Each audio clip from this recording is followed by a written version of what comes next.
You're tuning into the deep dive because you're the kind of person who wants to cut through the noise and get to the heart of what matters. You want those aha moments without feeling like you're swimming in data. We get it. Yeah. And that's exactly what we're about. Today, we're plunging into a topic that caught your attention: zeolite. That's right. You shared this really comprehensive document, zeolite.pdf, and it lays out some, well, truly compelling aspects of this substance. It does. So let's explore what makes it so interesting. Okay, zeolite. It almost sounds like something you'd find on another planet, doesn't it? It kind of does. But fundamentally, what is it?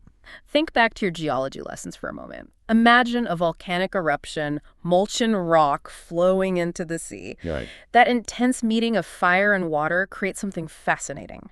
Zeolite. It's a volcanic rock with a unique structure, riddled with microscopic pores, like a natural sponge at the cellular level. On a microsponge. Okay. Interestingly, its name comes from Greek, meaning boiling stone, which describes how it reacts when heated. Boiling stone. Yeah. That gives you a sense of its origins. Yeah. Now, the document mentions different kinds of zeolite. Which ones are most relevant for us? Well, the star of our show today is clinoptilolith. Say that again? Clinoptilolith. It's a specific type of zeolite with a really well-defined crystalline structure and a high silicon content, which is significant. Okay. But the document also touches on heulandite and morillonite, the latter of which you might know better as bentonite clay. Ah, bentonite, yeah. Heard of that. What's particularly noteworthy is that these last two have been found in the diets of people in certain regions known for their long lifespans. So we're looking at something that has a history of being part of the diet in cultures known for their vitality. That immediately makes you wonder, well, what do they know? Exactly. Our goal then, as we delve into this zeolite.pdf, is to extract the key information about what zeolite does and how it's used, so you can understand its potential benefits and also the important things to keep in mind. Exactly. And the document kicks off with a captivating observation about lithophages, literally stone eaters. Stone eaters. Yeah. It points out that in the animal kingdom, and in certain human populations in North Siberia and the Caucasus Mountains who traditionally consume mineral-rich earths, there seems to be a link to better health and a longer lifespan. Stone eating for longevity. It sounds almost mythical. But the document is quite specific about which mineral earths these groups consume, right? Yes. The North Siberians, according to the document, consume clinoptilolith, zeolite, and heulandite. Oh. The people in the Caucasus region also consume clinoptilolith, zeolite, along with morillonite or bentonite.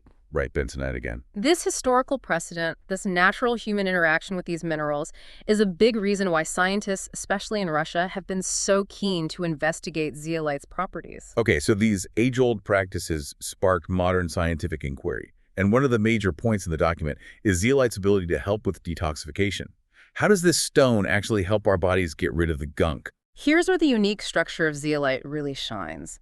It has two primary ways of tackling toxins. The first is adsorption. Absorption, like absorbing. Similar, but it's more about things sticking to the surface. Imagine that incredible network of micropores we talked about. It acts like a super efficient sponge, binding all sorts of unwanted substances. Like what? The document lists a wide array. Acids, heavy metals, intestinal gases. Think of that bloated feeling. Bacterial toxins, mold toxins, even inflammatory molecules called cytokines, those pesky free radicals, and general metabolic byproducts. Wow, quite a list. It can even bind to very small molecules like water, ammonia, and methane. So it's physically grabbing all that unwanted material in our system. That's the sponge action. What's the second way it works? The second is ion exchange. Now remember that crystalline lattice is negatively charged. Okay, like a magnet. Pretty much. This negative charge attracts positively charged harmful substances in the body, trapping them within its structure. Good. At the same time, and this is key, it can release beneficial minerals that are part of its natural composition. Things like calcium, magnesium, iron, sodium, and potassium. Oh. It's almost like a swap shop at a microscopic level. So it's not just taking out the trash. It's potentially replenishing some valuable resources too. Yeah. And the document mentions that this makes mineral deficiencies less likely. Exactly. Because it's not a one-way street. The exchange of harmful elements for beneficial ones helps maintain that delicate balance of minerals in the body. That's reassuring. So the concern that you might be losing essential minerals while detoxifying with zeolite is, according to the document, less of a worry due to this exchange process. Now, something I was wondering about, zeolite isn't absorbed into the bloodstream. It stays in the gut, right? Correct. It mainly works within the digestive tract. So how does it help detoxify other parts of the body? That seems a bit indirect. That's a really insightful question. While zeolite's primary action is within the digestive tract, the document explains that its benefits extend throughout the body. Think of your gut as the foundation of your health. Makes sense. By improving gut health, by helping to balance the gut microbiome, zeolite indirectly supports the function of your main detoxification organs, the liver and kidneys. Ah, okay. Less load on them. Exactly. When your gut is working more efficiently, it reduces the toxic load that these other organs have to deal with. Furthermore, it helps to calm inflammation throughout the body and can boost your own antioxidant production, both of which have systemic effects. Okay, that makes sense. A cleaner, healthier gut lightens the load for the rest of the system. And there's a mention of a naturopathic idea about a suction effect. Yes, the document touches on this concept in naturopathy. The idea is that when the gut environment becomes less toxic and more balanced, it can create a sort of gradient encouraging toxins that might be stored in other tissues to be drawn back into the gut for elimination. Huh. Interesting concept. It's a more holistic perspective on how the body's detoxification pathways interact. Fascinating. Now, the document delves into some very specific health applications of zeolite, and it notes that these are supported by research. Let's start with skin conditions. Absolutely. The document suggests that using zeolite both internally and externally can help with various skin issues like allergic dermatitis, psoriasis, eczema, and even persistent acne that hasn't responded to standard treatments. Even tough acne. In some cases of stubborn acne, the document even notes that zeolite showed faster improvement than conventional approaches. That's a pretty compelling statement. And it also brings up the gut-skin connection, which we hear more and more about. Definitely. So if your gut's a mess, your skin might reflect that. Exactly. The thinking here is that a compromised gut lining can often contribute to inflammation and imbalances that manifest as skin problems. So if zeolite helps to heal and regulate the gut, that can have a direct positive impact on the skin, like tending the root to improve the branches. You got it. Moving on to bone health, that was another area that stood out. The document mentions a study from back in 2000 that found bone fractures healed about 8 days faster in patients who used zeolite poultices daily for 45 days. 8 days faster. That's significant. It is. It also suggests that taking around 3 grams of zeolite orally each day for 8 weeks might help improve bone density in people with osteoporosis. Wow. Essentially, this ancient stone-eating practice might hold the key to speeding up our body's natural repair processes in a very modern way. 8 days faster healing, that could be huge, especially for athletes or older individuals. What about burns? A 1999 study in the document looked at patients with severe burns. One group got standard care, while the other got standard care plus a spoonful of zeolite powder 3 times a day. The zeolite group not only healed faster, but also had better overall blood profiles compared to those who didn't receive it. Really? Better blood work, too. Yeah, it's as if the zeolite was helping the body cope with the trauma on a systemic level. That sounds incredibly beneficial for such serious injuries. The document also talks about open leg or venous ulcers, which can be very difficult to treat. Yes, these are chronic, poorly healing wounds on the leg, often linked to circulation problems. Right. The document mentions case studies where baths using a mixture of zeolite and bentonite, combined with taking 5 grams of this mixture orally each day, led to positive results even in older individuals after about 10 days. 10 days for improvement in something so persistent. That's definitely noteworthy. Anemia is next on the list. Research from 1999 and 2003 involving women with anemia showed that taking 5 grams of zeolite twice daily led to a significant increase in their iron levels within about 25 days. Okay, how?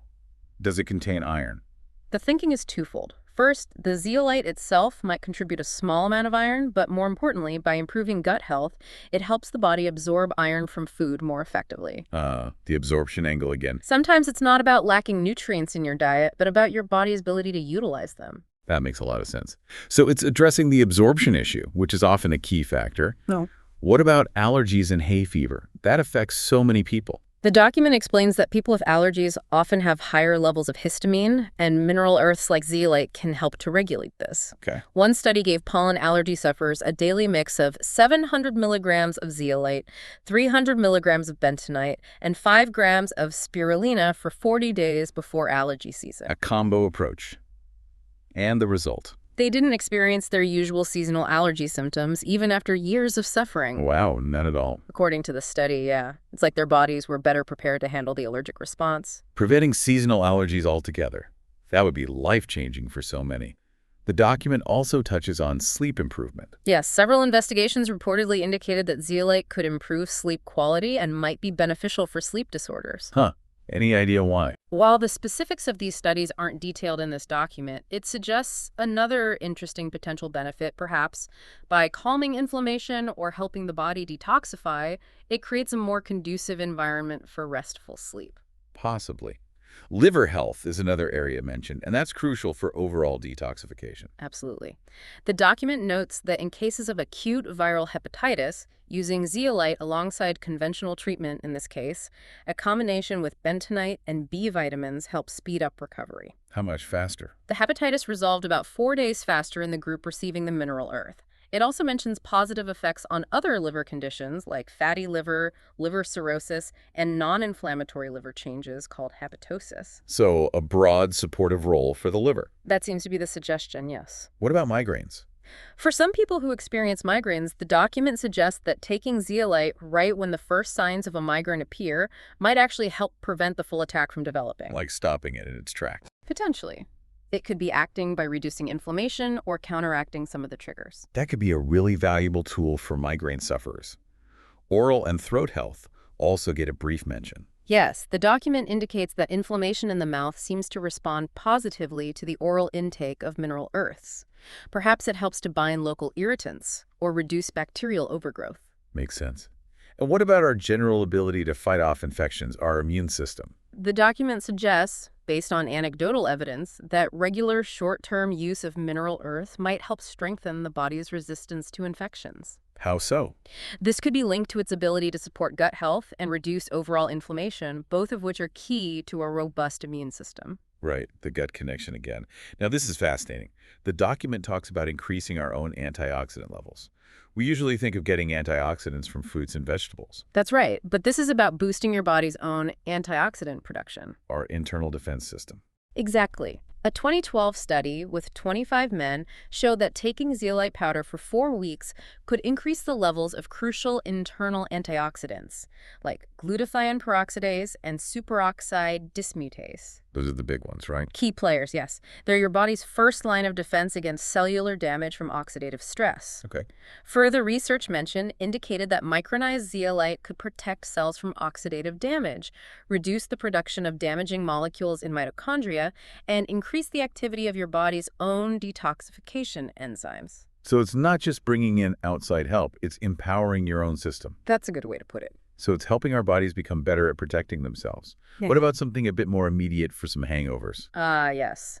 Interestingly, a 2015 study suggested that zeolite might offer some relief from hangover symptoms. How?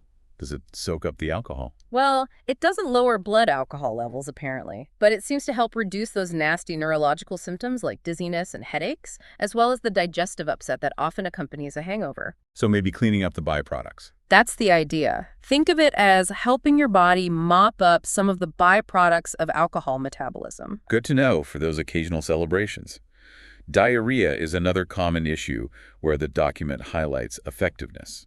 Yes, zeolite is described as a very effective remedy for both acute and chronic diarrhea.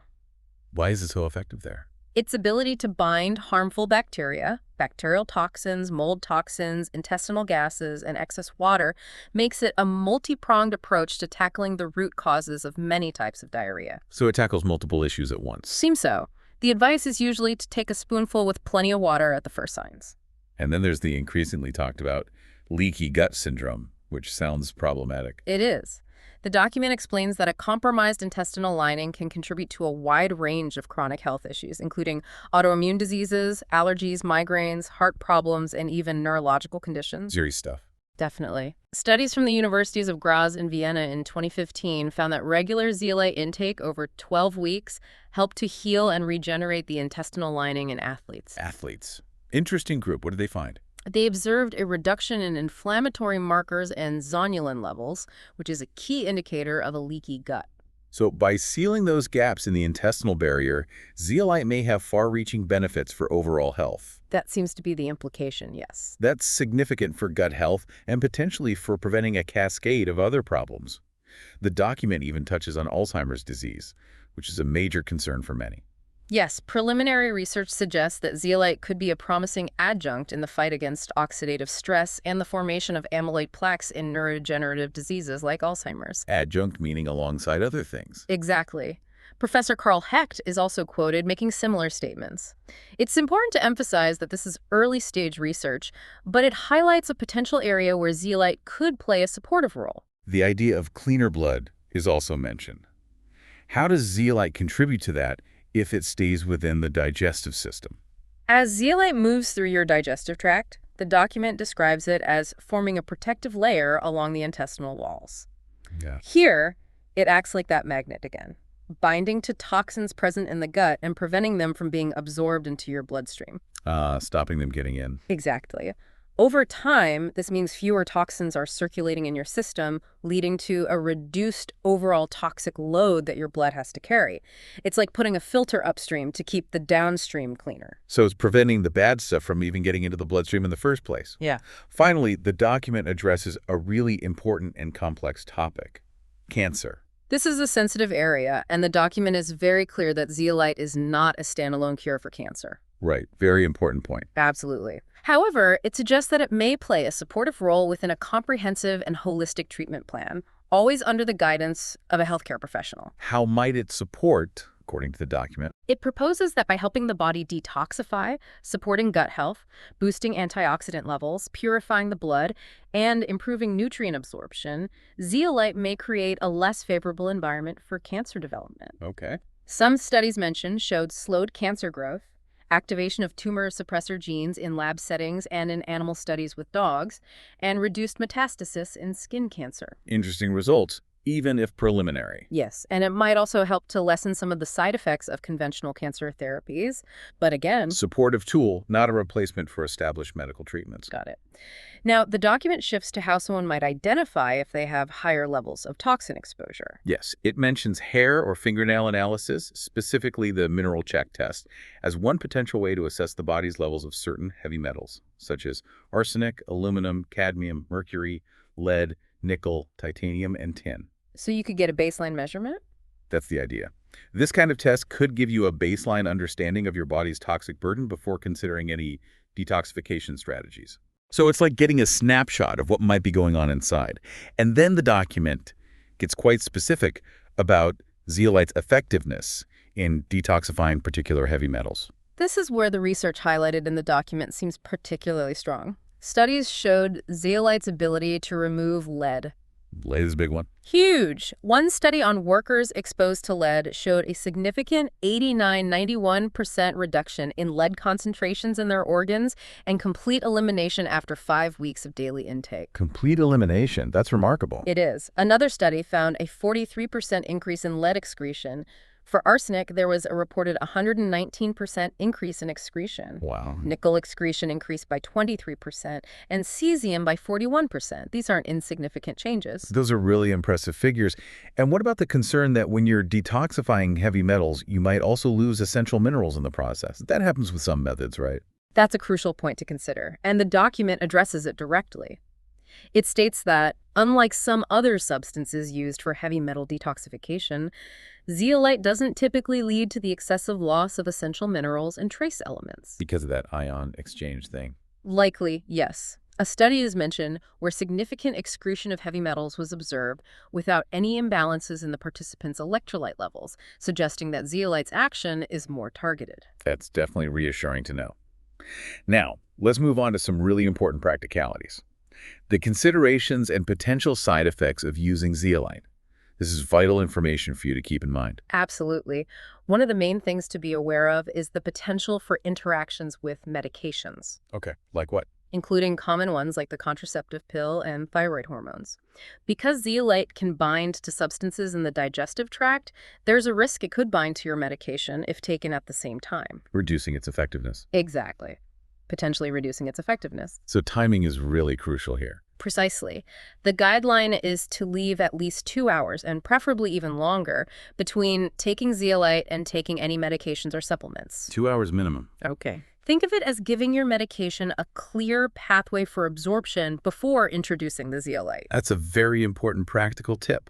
What about staying hydrated? We always hear that's key for good health, but especially with something like this. It's absolutely essential when using zeolite. The document emphasizes that you need to drink plenty of water. Why is that so critical? Without enough fluids, the zeolite powder can clump up in your digestive system, which could lead to constipation and even dehydration. Right, you don't want that. Definitely not. The recommendation is to drink a large glass of still water, around 300-400 milliliters, with every teaspoon of zeolite you take. Okay, a big glass. And to aim for an overall daily water intake of about 30 milliliters per kilogram of your body weight. Got it. The document also suggests limiting certain beverages during detoxification, including coffee, black tea, undiluted fruit juices, commercial smoothies, and some plant-based milks. So sticking mainly to water is best. Staying really well hydrated is non-negotiable. Now, the issue of aluminum release from zeolite often comes up. What does this document have to say about that? This is an important concern to address. The document explains that while the zeolite crystal structure is generally very stable and resistant to stomach acid and digestive juices, meaning significant amounts of aluminum are not released. Okay, that's a good. Some more recent studies have shown that trace amounts can be released from natural zeolite, like clinoptilolith. However, and this is a crucial point, this released aluminum is generally considered not bioavailable. Meaning it doesn't get absorbed. Correct. It stays within the gut and is excreted in your stool. It's not absorbed into your bloodstream. Phew. The document makes a clear distinction here between natural zeolite and synthetic zeolite A, which can contribute to aluminum load. Ah, so stick to natural. The advice is always to choose natural zeolite products, yes. That distinction between natural and synthetic is really vital for peace of mind. Now, if someone is considering using zeolite, how do they choose a good product and use it safely? What should they look for? The document stresses that not all zeolite is created equal, and not all zeolite is suitable for consumption. It strongly advises looking for products that are labeled as a Class 1 or ALIA medical device and that have a CE mark. A CE mark, what does that signify? This certification indicates that the product has undergone testing for quality and safety. Think of it as a sign that it meets certain European standards. So that CE mark is a key indicator of a reputable and tested product. What about the size of the zeolite particles? Does that make a difference? Yes, particle size is indeed important. The document recommends a medium size of around 10 micrometers. 10 micrometers. Similar to what's found in zeolite powder from Effective Nature, for example. This size is considered optimal for effectively binding toxins within the gut without being absorbed into the bloodstream itself. So big enough to stay in the gut, but small enough to work well. Exactly. The document specifically advises against using zeolite nanoparticles. Avoid nanoparticles. That's a good, clear guideline. Yeah. What are the general recommendations for using zeolite internally? How do you actually take it? The document lays out several key guidelines for internal use. Firstly, it's best to take zeolite on its own, not mixed with meals or other supplements. Right. Remember that 2-hour or longer window around medications? Got it. 2 hours. It can be combined with psyllium husk powder if you're looking for added fiber for gut cleansing. Okay. For other supplements that you don't take with meals, aim to take them either 30-60 minutes before or at least 2 hours after your zeolite dose. Timing again. Yes.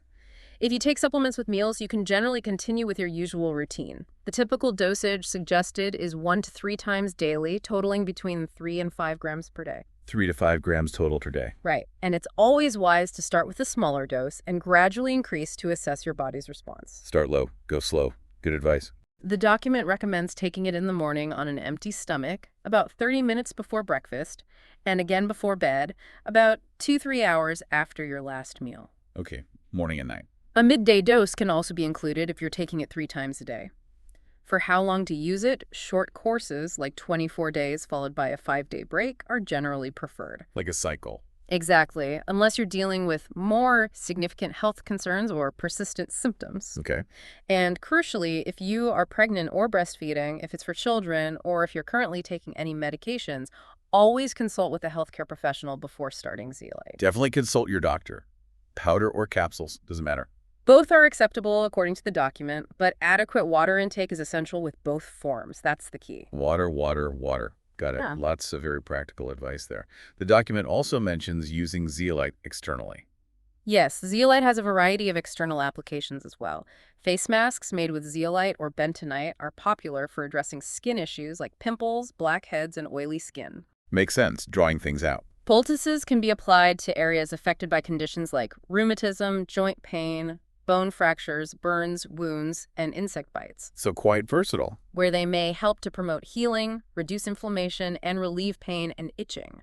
For larger skin rashes, the document suggests gently rubbing the skin with a thin layer of Vaseline and then dusting zeolite powder over it. Interesting technique. Being careful not to inhale the powder using a dust mask is recommended. Good safety tip. Typically for poultices, you mix the zeolite powder with a little water to form a paste, apply it to a cloth, or directly to the affected area for about half an hour, making sure it doesn't dry out completely. So it's quite a versatile substance with both internal and external uses. Hmm. Now, the document helps clarify the difference between zeolite and bentonite, which are often mentioned together. They are both indeed detoxifying mineral earths with impressive binding properties, working through both adsorption and ion exchange. Okay, so similar actions. Zeolite is sometimes described as having a slightly stronger overall detoxifying effect. The main difference lies in their structure. Zeolite has that rigid crystalline lattice. The cage-like structure. Exactly. While bentonite, also known as montmorillonite, is a layered clay. When bentonite mixes with water, it forms a soothing, gel-like consistency Ah, more gel. that can be particularly protective and gentle on the gut lining, which might make it a better starting point for those with sensitive digestive systems. So maybe bentonite if you're sensitive. That's a possibility, or they can also be used in combination for a synergistic effect. It also reminds us that psyllium husk, often used in gut cleanses, provides a mucilaginous texture that zeolite lacks, so using either zeolite or bentonite can be beneficial depending on your needs. So different textures and perhaps slightly different primary benefits or suitability for different sensitivities. The document also briefly mentions other types of mineral earths. Yes, it acknowledges that there are various other mineral earths available, sometimes referred to as iHerb, with their own unique mineral compositions and potential detoxifying properties. Hyllard, like healing earth. Pretty much, yeah. The key takeaway here is that if you're considering using any mineral earth, it's important to research its specific composition to understand its potential benefits and how it might interact with your body. Do your homework on the specific product. And finally, the document touches on the use of zeolite in broader internal cleansing programs. That's right. The document notes that zeolite is indeed incorporated into more comprehensive internal cleansing and detoxification protocols, such as colon and liver cleanses, to help support the removal of toxins throughout the process. Well, this has been an incredibly detailed exploration of zeolite based on the wealth of information in the document you shared. It certainly appears to be a fascinating substance, It really is. with a long history and a growing body of scientific interest in its potential to support our health in numerous ways. Absolutely. From its traditional use by certain populations known for their longevity, to the modern studies investigating its detoxification capabilities and potential benefits for everything from gut health and skin problems to heavy metal removal and boosting our own antioxidant defenses, there's a lot to consider. A whole spectrum of potential uses. Yeah. And as always, the document underscores the critical importance of consulting with healthcare professionals, especially if you're currently taking any medications, Crucial. and the absolute necessity of staying adequately hydrated when using zeolite. Those are the non-negotiables. It's all about making informed decisions and using it responsibly. So here's a final thought for you, our listener. Yeah. Given the constant barrage of environmental toxins we face in our modern lives, how might gaining a deeper understanding of substances like zeolite empower you to take a more active and informed role in supporting your overall well-being? Good question to ponder. We encourage you to delve further into the referenced research. Consider what resonates most with your individual health journey, and perhaps have a conversation about it with your doctor. Thanks for taking this deep dive with us.